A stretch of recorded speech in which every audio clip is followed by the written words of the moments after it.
Developments from Australia as the Prime Minister Scott Morrison has announced that fully vaccinated Australians will be able to enter and leave the country freely from November. It's the first time they'll be able to do so without permission since Australia closed its international borders in March 2020 because of the coronavirus pandemic. And it means millions of Australians can travel out of the country, and some 45,000 Australians who are currently abroad will be able to at last return home.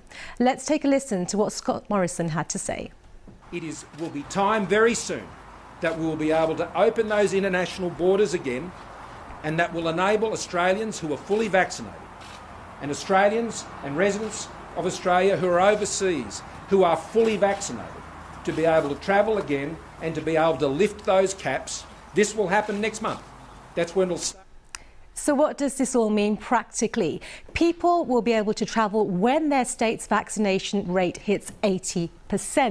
New South Wales, which includes Sydney, is on track to be the first state to cross that 80% threshold in a few weeks' time. And then there's Victoria, containing Melbourne. They are not far behind. States such as Queensland and Western Australia say they may keep their borders closed until vaccine rates are even higher.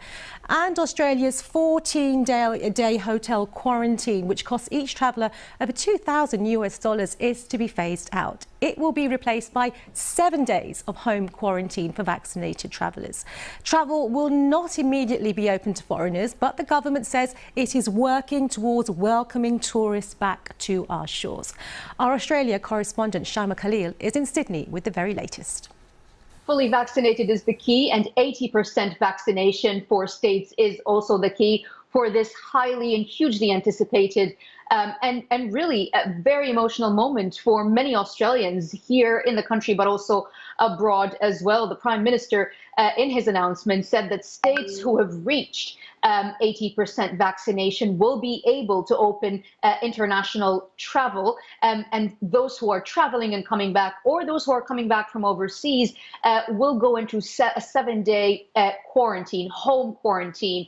Essentially, this is the end of hotel quarantine, which means that those thousands and thousands of stranded Australians are going to be able to come back home much more easily, and it will be a much more straightforward process because there will be no caps on arrival. As it stands, New South Wales, where I am, will be the first state to open its borders internationally. There are still a lot of details to iron out, especially the proof of vaccination, whether it's certificates or passports or QR codes, a lot of details about that, but also the fact that different states have approached their COVID-19 outbreaks differently. So New South Wales has decided it is going to live with the virus, it's going to reach 80%, and it will open up.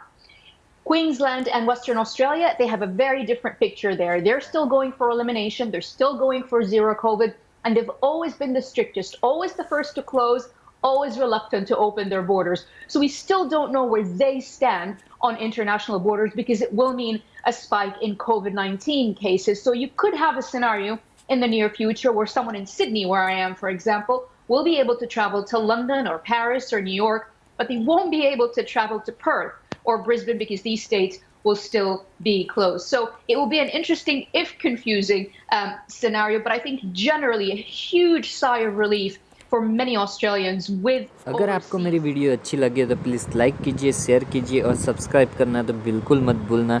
Thank you मेरे दोस्तों।